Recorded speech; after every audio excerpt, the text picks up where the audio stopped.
जय गुरुदेव। सभी साधकों का स्वागत है। और आज मैं जिस विषय पर चर्चा करना चाहता हूँ वह है एक ऐसी घटना।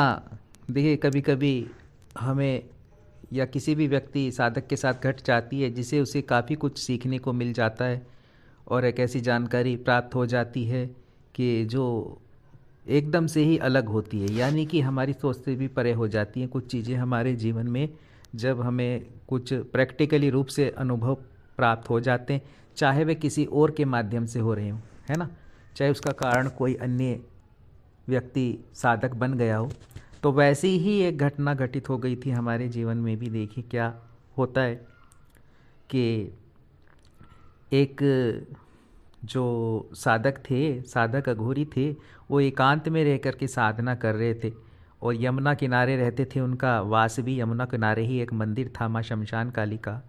तो कुटिया बना करके उसके समीप ही रहते थे और कुछ दिनों के लिए वो साधना के लिए आए हुए थे, यानी कि कम से कम उन्हें 1 डेढ़ महीना तो हो ही गया था। और जब भी मेरा जाना होता शुरुआती चरण में, देखिए, जब भी मेरा नया नया मैंने साधना में प्रवेश किया था, उसके बाद में थोड़ा भटकाना भी पड़ता है। देखिए क्या होता है कि साधक सोचते हैं कि हमें जो है सब कुछ प्राप्त बड़ी सरलता से हो जाता है, लेकिन कभी कभी हमें भटकना पड़ता है उन प्रैक्टिकली साधनाओं के लिए जो महत्वपूर्ण होती हैं हमारे लिए। और वास्तविकता से अवगत होते हुए हमें जब वह चीज़ें पता चलती हैं तब हम उन्हें करते हैं, तो उनका जो है रिजल्ट भी मिलता ही है। तो वैसे ही वह देखिए साधक उस कुटिया में यमुना के किनारे रहते थे। वहाँ मरघट भी था और वहाँ उनका कुछ ना कुछ अनुष्ठान चलता रहता था। कभी कोई हवन, कभी मैं उन्हें देखता दिन में वो हवन क्रिया करते रहते, कभी कोई साधना उनकी चलती रहती थी। और वो जो कुटिया थी एक टूटी फूटी झुग्गी झोंपड़ी की तरह ही बनाई हुई थी उन्होंने। और अंदर तो हालांकि मैं नहीं गया था, जाने का मुझे अवसर प्राप्त हो नहीं पा रहा था, लेकिन मेरी इच्छा थी कि अकेले ही रहते हैं और ज़्यादा तो उम्र के थे भी नहीं वो।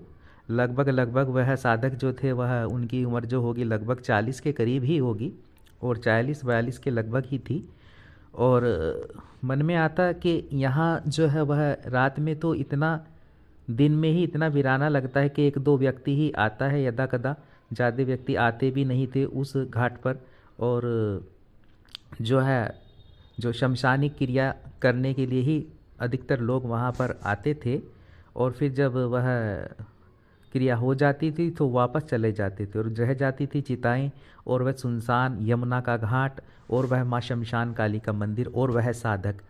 और मेरा जाना शुरू से ही थोड़ा सा एकांत पसंद था कि मैं थोड़ा जो है शांत वातावरण में बैठना मुझे अच्छा लगता था। और कुछ जो है वह विचार चलते रहते थे कि चीज़ें होती भी हैं नहीं होती हैं, जैसे बोला जाता है क्या वो होता भी है। और जैसे कि मेरा झुकाव अप्सरा साधना की ओर रहा है। और जो वह उस वक्त भी मेरे दिमाग में वही क्रिया चल रही थी कि अप्सरा साधना में पूर्ण प्रत्यक्षीकरण किसी प्रकार से हो जाए और वह क्रिया हाथ लग जाए जिससे मुझे पूर्ण प्रत्यक्षीकरण हो सके। और क्या यह संभव है? क्या वो वचन क्रिया भी हो सकती है? क्या ऐसा हो सकता है कि कोई अप्सरा सशरीर साधक के सामने उपस्थित हो और वह उससे वार्तालाप कर सके? क्या वह जो एक जो विधान है वो प्राप्त हो पाएगा या नहीं, जीवन में कभी हो पाएगा?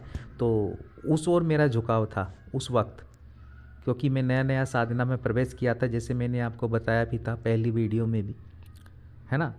तो उसके आगे की क्रिया मैं आपको बता रहा हूँ कि भटकना भी बहुत पड़ा है। ऐसा नहीं है कि सब कुछ प्राप्त हो गया आसानी से। तो उन साधक को कहीं ना कहीं वो मुझे अपनी ओर आकर्षित कर रहे थे और मुझे लगा कि इनसे कुछ वार्तालाप हो, इनसे ही कुछ जानकारी मुझे प्राप्त हो सकेगी, कुछ ना कुछ तो विशेष होगा, तभी तो ये सब कुछ छोड़ छाड़ कर यहाँ बैठे हैं। और जो है वह ना तो वो भिक्षा लेने के लिए जाते थे, ना ही वो गांव में आते थे। जो पास के थोड़ा जो गांव पड़ते थे उनमें भी उनका जाना नहीं था। और वो कैसे अपना जीवन वहाँ साधना करके मंत्र जप करते रहते थे और व्यापन कर रहे हैं, तो वो जानने की इच्छा अपने आप ही मन में जागृत हुई। और एक दिन में हिम्मत करके उनकी जो है वह विश्राम कर रहे थे, संध्या का समय हो चुका था और जो है वह अपनी कुटिया में ही बैठे विश्राम कर रहे थे। और मैंने जाने का निश्चय किया और मैं वहाँ गया और बैठा और प्रणाम किया उनको, और फिर जो है उनसे मैंने जो है थोड़ा चर्चा करना चाही साधनाओं के विषय में। और मैंने बोला कि मैं भी आप ही के सानिध्य में रहकर कुछ साधना करना चाहता हूँ। मैं देखना चाहता हूँ कि प्रत्यक्षीकरण होता है या नहीं होता है, क्या होता है, और अब अगर आप यहाँ रह रहे हो तो आप क्या प्राप्त करना चाहते हो यहाँ रह करके, और कौन सी सिद्धि जो है वह आप करना चाहते हो। तो उन्होंने मुझे बोला कि मेरा यहाँ रहना का एक उद्देश्य है, और उद्देश्य पूर्ण होने के बाद मैं किसी अन्य स्थान पर चला जाऊंगा। तो मेरा ये नहीं है कि मुझे यहीं रहना है, मेरे तो स्थान बदलते रहते हैं, जो साधना चलती रहती है उनके अनुरूप ही मेरे जो स्थान बदलते रहते हैं। कभी कोई मैदानी इलाका, कोई शमशान का एरिया है ना, जैसा मरघट यमुना था वह एकांत, फिर कभी हिमालय में की कंदराओं में, तो ये क्रम उनका चलता रहता था। उन्होंने मुझे बताया और उन्होंने मुझे एक विशेष जानकारी प्रदान की कि मेरा यहाँ रहने का मकसद उर्वशी साधना में पूर्ण प्रत्यक्षीकरण है। यानी कि मैं उर्वशी साधना यहाँ रहकर कर रहा हूँ, और जो है मेरा उद्देश्य उसका प्रत्यक्षीकरण कर लेना है पूर्ण रूप से, और कुछ ही जो है समय रह गया है और मैं उसी में लगा हुआ हूँ।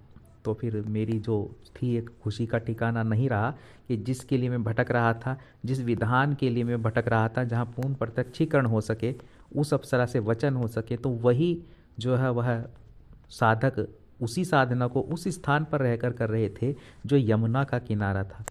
अब देखिए कुछ साधकों के दिमाग में आता है, मैं यहाँ क्लियर कर देना चाहता हूँ कि यमुना के किनारे पे जो मरघट है वहाँ अप्सरा कैसे सिद्ध हो सकती है। अब देखिए जहाँ शमशान भी है, मरघट भी है और यमुना भी है और माँ काली का मंदिर भी है, तो उस स्थान पर जो जो दरिया का किनारा होता है वह पवित्र भी माना जाता है ना। जो दरिया का किनारा होता है वहाँ पर रह करके आप अप्सरा भी कर सकते हो, और वो विधान मायने रखता है कि कौन से विधान से कर रहे हो। तो आगे का जो उन्होंने क्रम मुझे बताया वह बताया कि मैं साबर, और ये चीज़ें ऐसे ही नहीं बताई उन्होंने। सबसे पहले मैं स्पष्ट कर देना चाहता हूँ, जब मैंने उनको बताया कि हम जब डॉक्टर नारायण सिमाली निखिलेश्वर रंजन जी के ही शिष्य हैं और उनसे ही दीक्षित हैं, और जो है वह सौभाग्यवंश वो साधक भी उनसे ही दीक्षित थे, समझ रहे हो, तो वो साधक भी उनसे ही दीक्षित थे, लेकिन वो जो साधना विधान जो उर्वशी का कर रहे थे वो साबर विधान कर रहे थे। और वो जो विधान उनको मिला था वो एक अघोरी के द्वारा मिला था, जब वो हिमालय में जो है वह गए हुए थे एकांतवास में साधना के लिए, तो वो विधान उन्होंने वहाँ से उन अघोरी बाबा से जो है उनको उन्होंने बताया प्राप्त हुआ था।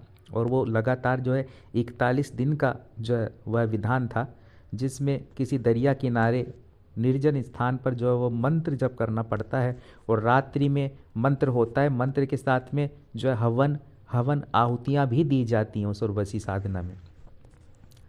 और 41वें दिन निश्चित रूप से वह उर्वशी प्रत्यक्ष होती ही है। वह जो विधान उन्होंने मुझे बताया कि उसमें प्रत्यक्षीकरण होता ही होता है, तो वो साधना विधान जो है उन्होंने मुझे बताया और कहा कि ये गुप्त विधान है और ऐसे ही स्थानों पर की जाती है, मेरा उद्देश्य यही है।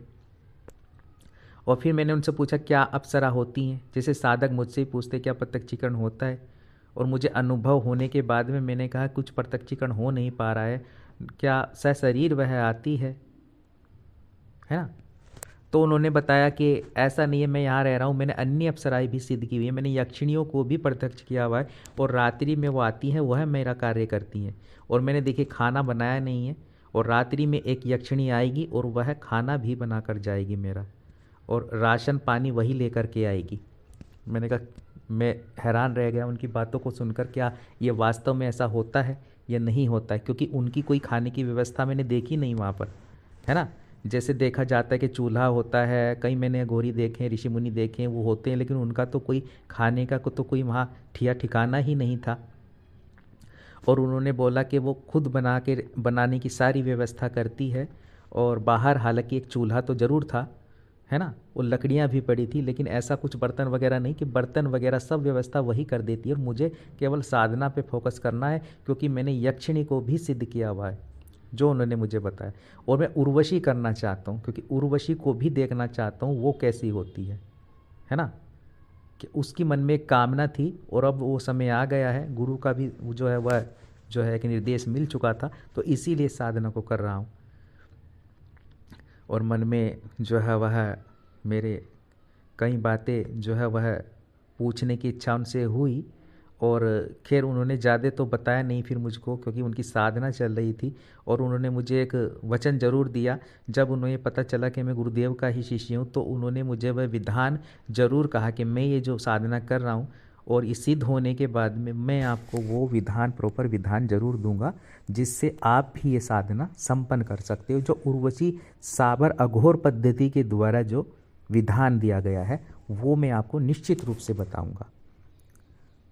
तो साधक को फिर मैंने बीच में उनको परेशान करने की कोशिश नहीं की, क्योंकि उनका निर्देश था कि अब आप बीच में जो है यहाँ मत आना, क्योंकि मेरी साधना चल रही है और साधना के बाद आप लास्ट वाले दिन यहाँ पर आना और फिर वो विधान मैं आपको दूंगा जब ये मेरी साधना पूर्ण हो जाएगी। तो फिर खैर वो विधान उनसे बाद में मिला मुझे, जो उर्वशी का जो अघोर विधान था और जिसके द्वारा पूर्ण रूप से प्रत्यक्ष किया जा सकता है उर्वशी को। लेकिन वो सामान्य साधकों के लिए नहीं, उन्होंने बताया कि एक ऐसे साधक के लिए वह उर्वशी विधान है, क्योंकि उसमें उर्वशी को विवश किया जाता है, पूर्ण रूप से विवश। और ये देखने वाली बात थी कि कोई ऐसा नहीं, कोई अघोर एक जैसे अघोरी रहता है ठीक वैसा ही पहनावा, कोई सुंदर पहनावा नहीं, एक काली रंग की धोती लपेटी हुई उन साधक ने, है ना। और उनकी कुटिया भी टूटी फूटी, और उसमें जो है वह उर्वशी का आवाहन कर रहे हैं ऐसी जगह पर। तो आप समझ सकते हैं कि कितनी जो है वह तीक्ष्ण साधना पद्धति रही होगी उनकी, जिसके द्वारा मंत्रों से बांध करके उस अघोर जो है वह विधान द्वारा वह उस उर्वशी को विवश कर रहे थे अपने पास आने के लिए। और वो कितना स्ट्रोंग साधना होगी, क्योंकि उन्होंने बताया कि उर्वशी को बुलाना इतना आसान नहीं होता। अन्य अप्सरा तो आ जाती हैं, अन्य अप्सरों की सिद्धि भी प्राप्त कर लेता है साधक सामान्य रूप से, लेकिन जो उर्वशी होती है वह अप्सराओं में श्रेष्ठ अप्सरा है। और उनके द्वारा मुझे पता चला ये कि उसको जो है कभी कभी जो है क्रोध मंत्रों का इसमें उच्चारण करना पड़ता है और इसी विधान को अपनाना पड़ता है, तो वो विवश होती है आने के लिए, और निश्चित रूप से आती ही है। ऐसा संभव ही नहीं कि ये साधना की जाए, ये विधान किया जाए और वह उर्वशी ना आए। तो खैर वो विधान उनसे मुझे पता चला, और ये मेरा सौभाग्य कि वो उर्वशी साधना मिली मुझे। और फिर मैंने जो है वह साधकों को, कुछ साधकों को ही करवाई, क्योंकि देखिए वो वाला विधान जो है उर्वशी का, उर्वशी के कई सारे साधना विधान हैं, लेकिन हर साधक को नहीं दिया जाता, क्योंकि कुछ विधान जो है वह तीक्ष्ण विधान भी होते हैं, वे अघोर और जो है वह उनको आवाहन, उनको जो है बांध करके बुलाने वाली क्रिया होती है उन साधनाओं में अप्सराओं को। तो वो उसके लिए ही है, क्योंकि फिर ये जो है वह अगर आप किसी को ज़बरदस्ती बुलाते हो, मंत्रों द्वारा वचन बंद कर लेते हो, और फिर उनको क्या होता है, अप्सरा को अगर कोई स्थान पसंद भी नहीं है ना, वो वहाँ भी बुला सकता है उस साधक को। चाहे आप शमशान में भी आह्वान कर सकते हो, मरघट पर बैठे हो वहाँ भी उनका उर्वशी का आपको नृत्य देखना है, उनका जो है सानिध्य प्राप्त करना है, वो वहाँ भी आ जाएगी, है ना चाहते भी वहाँ आना पड़ेगा विवश होकर के, क्योंकि वो वचनों में बंधने वाली क्रिया हो जाती है उस अप्सरा की। क्योंकि अप्सरा साधनाओं में शुद्धिकरण बहुत आवश्यक होता है, पवित्रता का ज़्यादा ध्यान रखना पड़ता है, लेकिन वहाँ कोई चीज़ मायने नहीं रखती है, वो जो विधान दिया था उन्होंने, है ना। तो वो ऐसे साधकों के लिए जो एकांत में रहते हैं, जो अलग रहते हैं, जो शमशान में रहकर भी साधनाएं संपन्न करते हैं, तो उन साधकों के लिए ऐसा विधान, वह जो प्रॉपर उर्वशी 41 दिन का घोर विधान साबरमत द्वारा जो दिया था उन्होंने, वो आज भी मेरे पास सुरक्षित है। लेकिन तलाश रहती है उन साधकों की जिन्हें वो दे पाएँ, है ना। कभी कभी क्या होता है, शक्तियाँ तो हमारे पास होती हैं, ऐसी ऐसी होती हैं कि उनमें तुरंत रिजल्ट भी मिल जाता है, ये इस पर साधनाएँ उस प्रकार की भी होती हैं, लेकिन वो व्यक्ति की तलाश रहती है कि अगर वो व्यक्ति इतना छोड़ने में, वो सब कुछ छोड़ करके भी कुछ प्राप्त करना चाहता है कभी कभी, तो अलग अलग साधकों के लिए अलग अलग साधना विधान होते हैं और फिर गुरु भी प्रदान कर देते हैं।